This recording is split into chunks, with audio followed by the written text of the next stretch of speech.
You know what? I really love that game by the Phillies. I love that game by Drew Smyly especially. He was solid once again.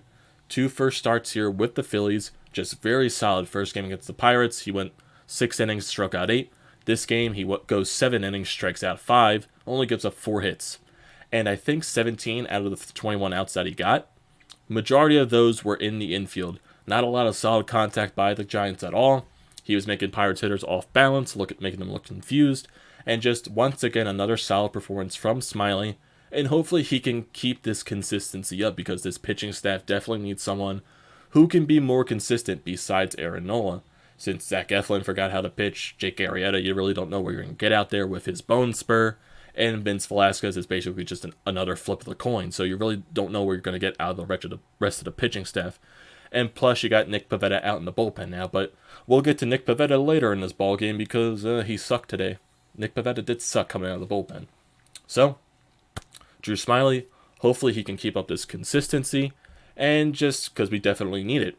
And also with Nick Pivetta in the bullpen, we might be moving Zach Eflin to the bullpen now because just this past Monday, I'll get into that later, we acquired Jayson Vargas from the New York Mets. So I'll discuss that a little bit later on. So offensively wise, we had our chances early to score. Really couldn't cash in on those opportunities. First inning, we had 2 men on. Rhys Hoskins pops up, and then JT grounds out. Second inning, Cesar manages to get to second base. We can't drive him in there. Third inning, once again, Jean Segura hits a long fly ball double into dead center field. Sadly, it was to the deepest part of the ballpark. If it was anywhere else in the ballpark, that ball would have been out. So he got the double on that play, hits the 409 sign, and we can't drive him in once again. So we go to the 4th inning. This is when we are able to cash in. JT Realmuto gets a single. Cesar gets a single, which then stretches it into a double. So we then get second and third for Maikel Franco.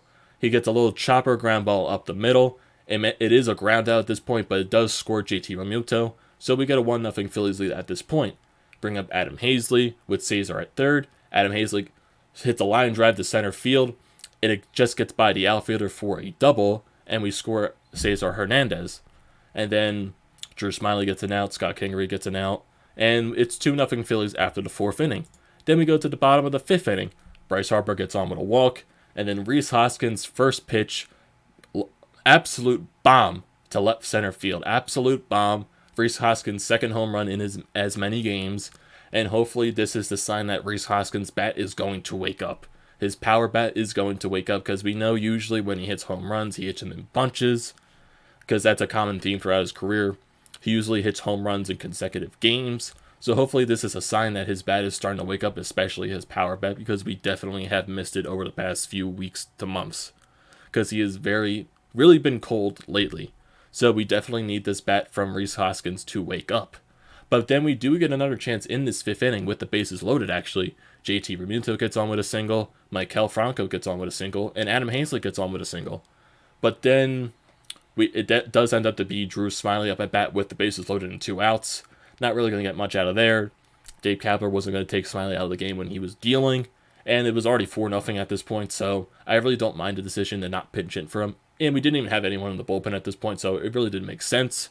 So Smyly grounds out, and we don't get any more runs there, but it's still 4-0 after 5. 6th inning, Drew Smyly's still dealing. 7th inning, same thing, he is still dealing. So this will be the last inning for Drew Smyly. Then we go to the top of the 8th inning, and this is where Nick Pivetta comes into the picture.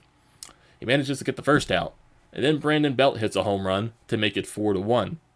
He gets the 3rd out of the inning, strikes out Pablo Sandoval, and then Stephen Vaught hits a home run to the opposite way. Suddenly it's a ball game again. It's 4-2. The lead is cut in half. And once again, Nick Pivetta, even though he's had a few solid outings out of the bullpen, this is the first time I've seen him suck. And Nick Pivetta, whether he's a starter, whether he's a bullpen guy, he's going to suck regardless. So, yeah, Nick Pivetta did not look good today. Allowed 2 home runs, cut the lead in half. But the offense doesn't do anything in the bottom of the 8th inning to give ourselves a little bit of comfort room. But Hector Neris, our closer, comes into the top of the 9th inning, and he gets a 1-2-3 inning, and he shuts down the door. So, all around, not much really happening in this game. Phillies had their chances to score runs, but they did get timely hits when they needed them. The Rhys Hoskins home run, the Maikel Franco RBI groundout, and the Adam Hazley double. So really just timely hits when we got them, clutch hits, especially that Rhys Hoskins home run, because we definitely need something out of Rhys Hoskins. We need that bat to wake up, like I said earlier. It's just we need that power bat to wake up. And also players like JT Realmuto. He's been a little bit hot lately. He gets another two-hit game tonight. And just the rest of the offensive stats. The really only quiet guy in the offense today was Scott Kingery. He goes 0 for 5 with 3 strikeouts. He hasn't looked good at the plate lately. His average is starting to drop a lot. It's down to 273. So, not sure if it's the pressure of being in the leadoff spot for Scott Kingery, but he did look a lot better when he batted middle of the lineup. So, I'm not sure if that leadoff spot is the spot for Scott Kingery to be in the lineup for the future. But he has his on games and he has his off games. But he is one of our more consistent players. Gene Segura has been hot of late, gets another 3-hit ball game, goes 3 for 5. Bryce Harper, a quiet night, he goes 0 for 1, but he did have 3 walks. So, not much happening there for Harper. Rhys Hoskins goes 1 for 4 with that home run. Like I said, JT goes 2 for 4. Cesar Hernandez goes 2 for 4. Maikel Franco goes 1 for 4. Adam Hazley goes 4 for 2. And the stat line out of the bullpen, Nick Pivetta sucked 1 inning, 2 hits, 2 earned runs on the 2 home runs. And Hector Neris shuts down the door with the 1-2-3 inning. And yeah, just basically throughout this ball game, Drew Smyly was dealing, made the Giants hitters look off balance. They didn't look comfortable hitting against Smyly. Just another solid performance from Smyly in his second start with the Phillies.